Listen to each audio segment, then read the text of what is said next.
Welcome back, Pokemon trainers. Professor Chaz here. The lab coat's on back order, and we're here with episode number 20. We finally hit the double digits, ×2, of our Pokemon X adventure here on the channel. In the last episode, we checked out this place over here, Glittering Cave. We dealt with everything in there, except, I guess, not the Rock Smash Rocks, but we met Team Flare, the region's evil team, and we also picked up a Jaw Fossil, which is going to be a nice little collection piece, little conversation item. I'm not going to be using it because it's not part of my main team, but it is cool. I gave a little breakdown of what kind of Pokemon you get from the Jaw Fossil. The first T-Rex Pokemon in the entire franchise. Alright, so speaking of Pokemon, though, as we get ready to roll for today, let's recap who our team is. I'll be adding somebody kind of soon-ish, so hold out there if you want to see another, like a decent, bigger team than what we've got right now. But for now, leading the team as is, we've got our level 21 Frogadier Springer, holding the amulet coin for a little bit of extra casharoo after every battle. Torrent ability powers up water moves in a pinch. We have a Lonely Nature. The moves are Water Pulse, Quick Attack, Leer, and Smoke Screen. Next is Blitz, our Pikachu at level 21. Static is the ability with a mild nature. He's holding nothing. He drank his berry juice. I gotta give him something else. With the moves of Electro Ball, Quick Attack, Thunder Wave, and Play Nice. Next is our previous starter from the Sinnoh region, Slippin, our level 21 Piplup. He is a torrential Pokemon, ability-wise. He has a brave nature, holding Sharp Beak to add power to that Peck Attack, although the Machop we fought last time didn't really seem fazed by it. We also have Bubble Beam, Ice Beam, and Cut. Last but not least is Axel, our little Badoo at level 21, holding a Miracle Seed. Poison Point is the ability with a calm nature, and of course Mega Drain gets powered up by the item, but we also have Venoshock, Stun Spore, and Worry Seed. It's kind of funny. I've never really considered Worry Seed as like very necessary kind of thing. It's like a move I've never really given much thought to. Once I learn it, I kind of replace it for something else, but it's actually kind of come in handy. Or it could have come in handy a number of times in this playthrough. Like, for example, when a few episodes back, we were fighting a wild Machop, and it happened to hit us and get the Poison Point poison. So I thought, okay, if this Machop has Guts, it now has an attack power-up. So by giving Worry Seeds Insomnia to the Machop, we made certain that it's not getting the attack boost. And what was the other one? We fought the Snorlax, and in case it had Rest, we Worry Seeded it so it couldn't rest. So I really like Worry Seed. This playthrough has opened my eyes to it. Okay, I want to mention too, if you see in the background of this setting, there's a tree. I was asking about that in a previous episode, and Sailor Pika, one of our channel sponsors, said certain moves, I think she said Air Cutter, Twister, and another one, I forget, but certain moves can affect the background, and that would knock down berries, and then I could pick up one of the berries after the battle is done. How did I... Oh, I see. I was about to say, how did I miss this item? But the... Oh, now I'm stuck. Rhyhorn, can you break that first, please? The stairs here distracted me. If you look to the right, there is a tiny little walkway, which I didn't really pay attention to the first time through, cutting me off from getting a Firestone. Nice. Not quite the Thunderstone that I would have liked to get, but I'm not going to look down on a free Evolution Stone. If nothing else, if I have no one to use that on, I got myself some cash. So I will take that. And now we're getting attacked by something else. We stepped on Sandile. It is a Sandile. I still need to get one in Pokemon Go. I think I was talking about this before, but they're like super rare. You know what? You're already 5 levels below. We don't need your experience. But they're still so super rare in Go. But Sandile was one of my main team members from Unova. I need to get one eventually, and I just know. So since it's a main team member, I like to make sure the genders match from my main series playthrough. I gotta find a male Sandile, or, as my way of playing goes, I gotta find 5 male Sandile, choose the best one to represent Irwin from our Gen 5 adventures. And I just know, as time goes on, I'm going to be hatching probably mostly females, because that is how luck tends to work for me sometimes. I'm still looking to represent our Levani from Gen 5 also in Pokemon Go. I've gotten about 7, I think, Suwaddle, and only 2 of them have been male. So I got like 5 female Suwaddle just like sitting there waiting to become extra candy for our eventual Levani, but luck sometimes just takes its time to work out for you. Alright, anyway, we got past all the rocks. Let's head back into I spoke to you. I think we gotta go back to the lab right now and just talk about that fossil we got. Or we can probably just head straight to Silage City next. Yeah, I believe so. There's nothing new going on here I don't see. But the jaw fossil definitely gives a pretty cool looking Pokemon. And my naming scheme for them, I have used them in other random playthroughs, or like sometimes when I'm done playing one of the games, I'll just start adding to the Pokedex in post-game just for fun. I tend to call the, what do I call the baby one? I tend to call the baby T-Rex's Grant, and I should say the Tyrants, and the Tyrantrum I tend to call Malcolm. Both referential names from the Jurassic Park series. I was considering, since Dr. Grant is more about the raptors, I thought, well, if I'm going to name one of the dinosaurs after Dr. Grant, I'll name the little one, because in the second movie, Jurassic Park, or sorry, The Lost World, Jurassic Park, Dr. Malcolm is the one that had to deal with the big T-Rexes for the most part. Okay, we get to check out the Ambret Aquarium right now, which is cool. We get to see, I think, a bunch of different fish Pokemon. Thanks for visiting our aquarium. Your interest... You guys see that? Did you read that? Your interest means so much to us. Okay, that's the kind of thing... No. I'm going to stop myself. That's not the quality of pun, wordplay, whatever, that I would go for. I go a little bit above that. That was ouch. And I know ouch. I say ouch quite a bit. Anyway, the Pokemon on the far side of the glass. All they see every day is the strange faces of the humans who have come to see them. Do you ever stop and think that maybe we're in the aquarium and they're living their life to the fullest? Do you ever think that in real life? I don't know. I would say not, because of course we have unlimited space or whatever. Do you think there are still Pokemon that have never been seen down there? Deep, deep in the depths of the sea. Well, I mean, that's true of actual real animals in real life, basically. I think I remember reading something about a submarine, or it's not a people submarine, but like a drone, let's say, went so far deep that they found a new species of fish, I think, some sort of, aquatic life. And since it was so deep and there was like no rays of sun coming down, its skin was like translucent. You could see inside this creature. Which, I guess it's the sun that we have to thank for having opaque skin. That would kind of indicate that. Anyway, it's interesting. There's like, people talk about space exploration and stuff. We don't know everything that's in our own oceans, which is crazy. The amazing Pokemon ability Storm Drain. Not only does it outdraw all water-type moves to a Pokemon, it even raises their special attack. That is definitely a nice combo ability to have in like a double battle. There are many types of Pokemon in the wider world. Solely water types are most populous. After normal types, of course. I wonder why, is that a conscious decision on Game Freak's part to give water type the most, numerous Pokemon? Besides normal, of course. Because, I don't know. That's why, like, whenever I'm going into a new region, most of the time now, I'll plan ahead and be like, okay, so of all my collection from all of the previous generations, my number one weakness is this or that or whatever. Usually it's grass and or electric, because I'm a water type starter through and through, so I tend to get those weaknesses added up. So I always try to think, what can I add to my team from this region that resists those types to sort of balance out the playing field. I want to swim in the sea with the Pokemon.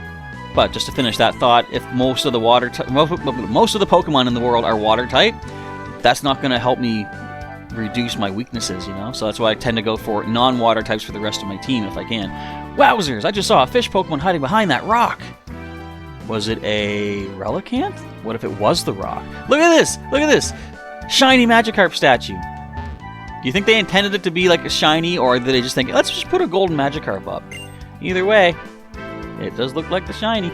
A wandering young trainer, are you? Let me guess. You wish to fish for all the Pokemon in the sea, right? I just said I don't like to add too many water types. I'm sure you do. Shall I lend you a rod? I'm a fishing fanatic, and I've collected more old rods than I could ever use. I mean, I guess it's a free item. I'll take it. Don't know if I'll use it, but I'll take it.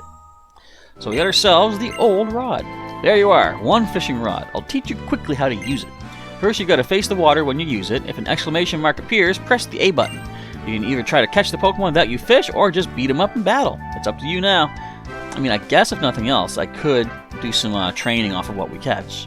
Route 8 continues on out that door there. That's right, Route 8 is sure a long one. It runs down the cliffs through Amberette Town, along the sea, and all the way to the next town. So this really is not a big aquarium. Not that I would expect too much of like a oversized building that's just basically a stepping point to your next destination. There is a nice, decent size, pretty large actually, aquarium that is, was it 2 towns over or 1 town's over? I don't remember. But from my own town, of course, not that traveling is a thing that we can really do nowadays right now, but it is pretty cool. They have a, I think I told this story before, but they have a touch tank at the front of the aquarium where there's like starfish and sea cucumbers and clams and stuff. So it's actually, you know, you can pick things up. The starfish will slowly start to grab around your hand, which is cool because like they're gripping a rock as far as they know. And the sea cucumbers are like these big, lumpy, slimy, I mean, they kind of look like actual cucumbers, just like really fat. And apparently, after I picked one up and put it back, a child came over and went to pick up another one, and one of the aquarium workers said, "Oh no, you can't pick those up, they have to stay in the water." And then so they put it back, and then I looked at the one I picked up, and I think it was turning inside out. So I hope that cucumber is okay. I believe that's like their defensive mechanism though. Like think of Puku Muku from Gen 7 and how it is a sea cucumber, but the insides, like the actual innards, come out as that white hand and they start punching things. So that's like a defense mechanism turned offensive. So I'm pretty sure like that sea cucumber is probably okay. Okay, this is the Muraile. This is the coast. This is Route 8. And that's what we're going to call it. But is there... Hang on. Is there another way to go? Because I think there's a path that takes me around, like... Or did I go on this path already? That might be the one that's behind the Pokemon Center. That little trail of... path, I guess. I don't know. Alright, but I do know there's something down here, because if you remember, a few episodes back, we sat on a little bench here in Amberette Town, and we found there's an item down here on the coastline. I don't have rocks. No, wait. I did get rock smashed, didn't I? I could have been rock smashing all those rocks in the glittering cave this whole time. I mean, I still don't know if I want to teach it to one of those 2 Pokemon, though. I guess we're not really using Lick on Springer. Plus, it's a TM, not an HM, so we can replace it. I've convinced myself I'm going to do it, but first, let's pick up a Pearl. That's some more cash money in my pocket. That's not a bad find. Let's see if we can find some more. Alright, we're doing it. We're rock smashing it up. We're going to give this to our no longer licking Pokemon, Springer. It's going to be cool when I finally start to evolve him up in Pokemon Go. Right now, he's still just a little Froakie. Yeah, so Lick, as I said, it's only good, like much like Shadow Claw, it's only good against Ghost and Psychic types. And eventually, I'm pretty sure Springer will be able to cover those 2 type effectivenesses in another way. And you may know what I'm talking about. Alright, let's smash this up. Do we find an item? I think you can get Stardust or Star Pieces sometimes. Also, Pokemon encounters. Or you could also, if you're really, really lucky and you try hard enough and wish with all your heart, get nothing. Which is what we got today. We got plenty more rocks to smash, though. I'm gonna have to go back to Glittering Cave, ain't I? Well, not anytime soon, though. I don't want to waste too much time. I want to get to our next gym badge. This whole time, what are we? It's episode 20. We only have 1 gym badge. That's crazy. Oh, we do get an encounter. I think we only find Binacle. Or we see a little Dwebble. Again, I said last episode, seeing Pokemon from past generations for the first time in 3D. This was like what was most hype for me. Oh, decent levels too. So, like, you know, I'm also a big fan of the design of, oh, yeah, it's sturdy. Also a big fan of bug-type Pokemon designs. So, Dwebble, I definitely like the look of. Alright, we're just going to quick attack. Actually, we could have Rock Smashed. You don't have, no, like I said, you don't have, like, rough skin, do you? Of course you don't. You had sturdy. So no recoil damage, nothing to worry about. What else can we find on here? I'm pretty sure I know another Pokemon that we can find in the rock because of how weird it was to see this happen when it first did happen for me. I want to see if I can recreate. Oh, soft sand. Oh, wait, that's not bad. That's a ground type boost, right? the held item. We don't have any ground attacks, but if and when we do, we have that as a nice power-up option. So I rock smash every rock. I might as well. Again, you never know what you could find. I do want to find that one Pokemon that I recall seeing. Or is that further north? That might not be this free revive. Again, this being a Nuzlocke-style adventure. That's money. But, free berry. What is it?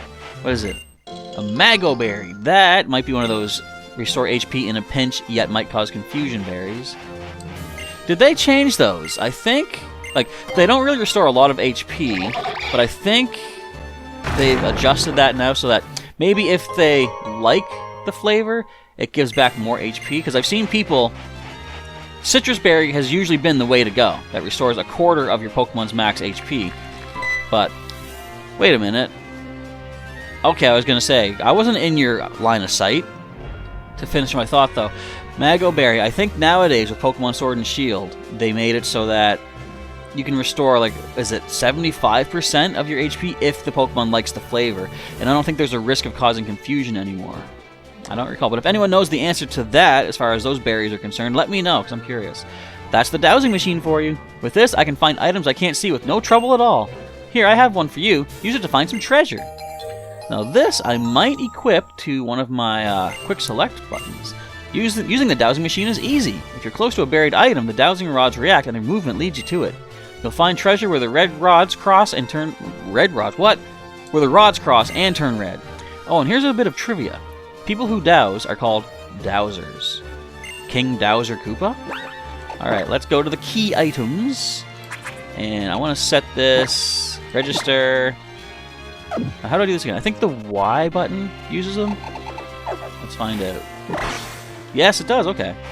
So, wait. There's something. Where? Oh, they're right there. Look at that. We got another pearl. Nice. I love how they made this easier to use, because in Gen 1 and probably a few other generations, like the item finder was more. You had to use it over and over. Oh, what? Where is it? Where is it? Right down here? There it is! A heart scale. That is useful. That can teach a Pokemon a previous attack that they can no longer pick up right now. And look, there's another item? Am I going to spend all my time doing this? I'll spend a little bit of time. Aha! That's also money. I don't use Ultra Balls. I can sell that.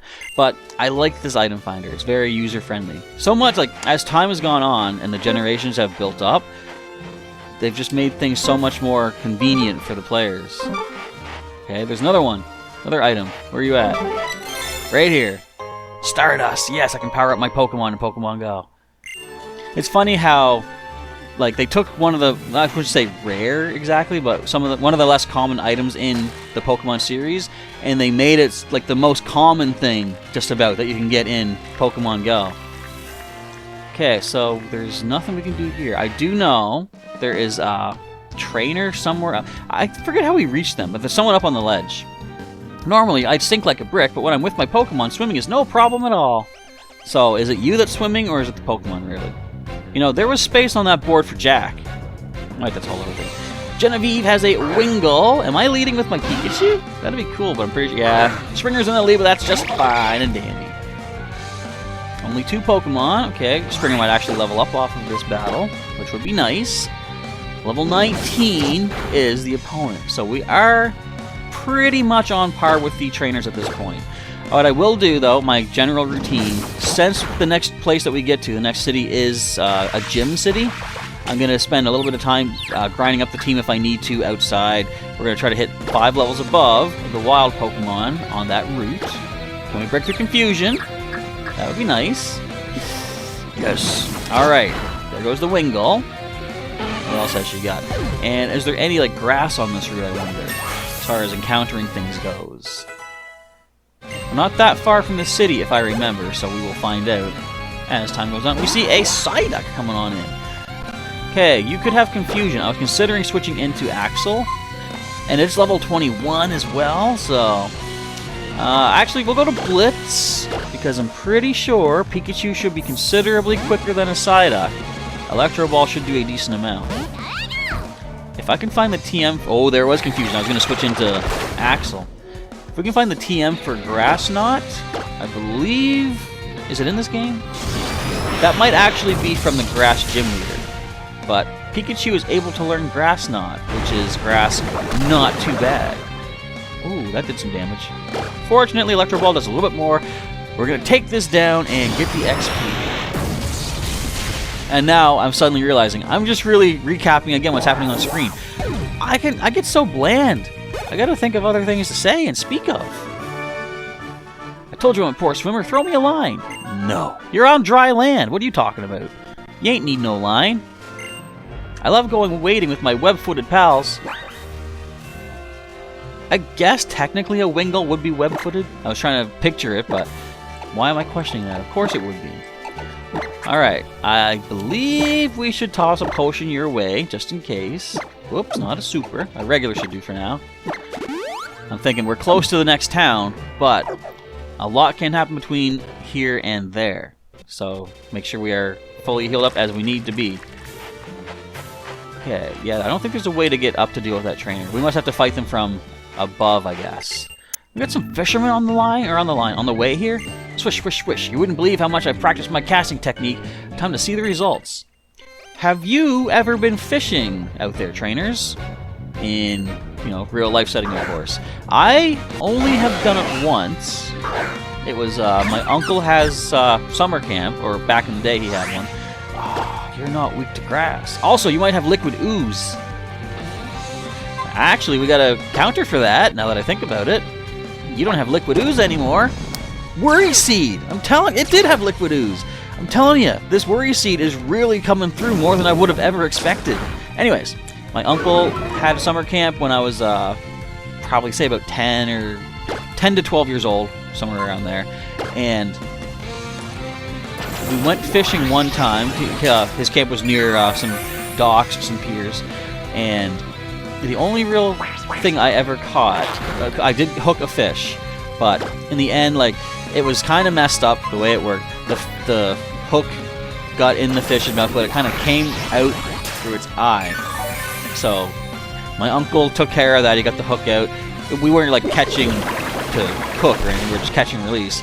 But even when he released that, I'm like, but now he's injured, and now it's gonna make things worse for him out there in the wild. So I'm like, fishing's not my thing. I don't want to hurt things like that. So that was my last experience fishing. Not that I look down on it, but for me personally, it's just not my particular, flavor of tea, I guess. But we also caught a frog while we were out down there fishing at that point. It was cool just hopping around in the what do you call it, marshy areas? I don't even know if it's really marshy, but anyway, the wetlands on the side. It was cool. You know what? This is going to take forever if I have to keep worry seeding these things. I think I might just go ahead and let's get Blitz in here. Try to Electro Ball these. They have good special defense, is the problem. But I'm sure a couple Electro Balls should do the trick. Oh, what am I thinking? I wasn't even paying attention. I was telling my story. Hit by the toxic spikes. See, that's why I shouldn't go off topic and not pay attention. Alright, tell you what. There is a way to fix the toxic spikes, though. If you switch in a Poison-type Pokemon, they will eliminate, almost said obliterate again, they will eliminate the toxic spikes. Which is decent. And you're going to put up more toxic spikes. Alright, this is a bit of a longer battle if this guy has another Tentacool, but we're just going to do it. We're going to Worry Seed. How much would a Venoshock do? Probably not as much as the standard neutral damage of a Mega Drain. Excuse me, little hiccupy thing.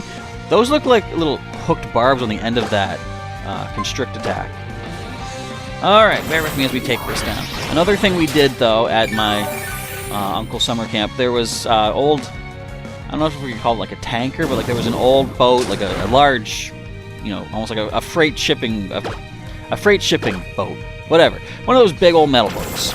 And it had been abandoned there. It was rusty and stuff. We went out on a canoe and circled around it. It was a big boat too. It was kind of cool to see, from that perspective of being right up next to it in a canoe, just taking in the whole size of it. What did I just get hit by? Acid? My defense gone down? think that's what I just happened to sort of see. Also, don't let me forget, when the fight is over, before I save the game, I want to heal up our Pikachu. Because he's been poisoned, we don't want that to happen. He's got half HP, we don't want that to be a problem. I gotta make sure to heal. So type a comment right now, because I'm sure I'll be able to see it by the time this goes live, that we gotta heal our Pikachu. But we do get level 22 for little Axel. What do we find? I want to find Sweet Scent. Is that even a move they learn naturally? It might just be a TM that I have to teach him. But we'll find out as time goes on. I do feel it is a TM though, because I recall being able to swap that out when I needed like an actual attack, and then teach him Sweet Scent when we went on Pokemon hunting. But yeah, again, look at the Worry Seed. All our worries are out the door as far as the opponent's abilities. Unless I was, going for something like Nightmare or Dream Eater, because we want to be able to put things to sleep in that case.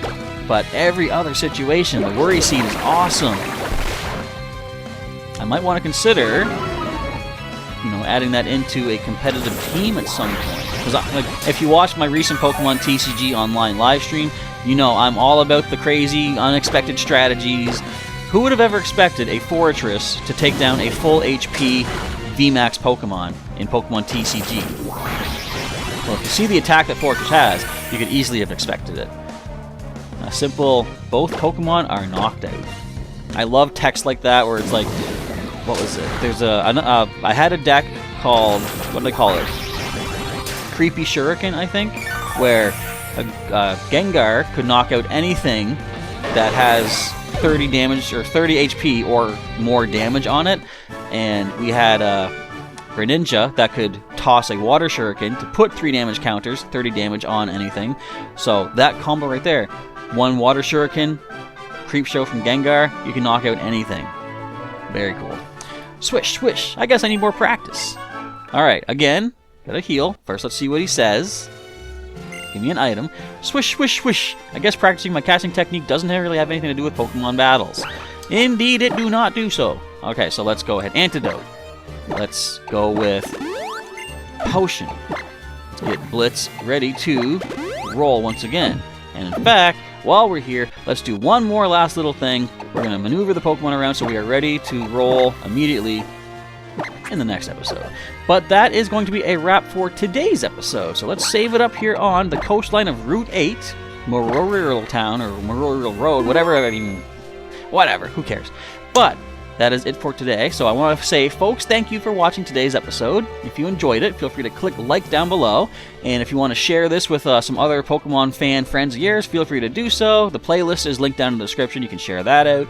If you want to subscribe for some more Pokemon content from Professor Chaz, you can click subscribe. Click that bell notification button as well for updates when videos and live streams are coming your way here. You can also hit the join button below to see what perks might be available if you want to join up on the 2 tiers we have set up to help support myself and my Pokemon adventures here on YouTube. With that, Professor Chaz is now signing off. Thank you again, folks, for watching, and I'll catch you next time.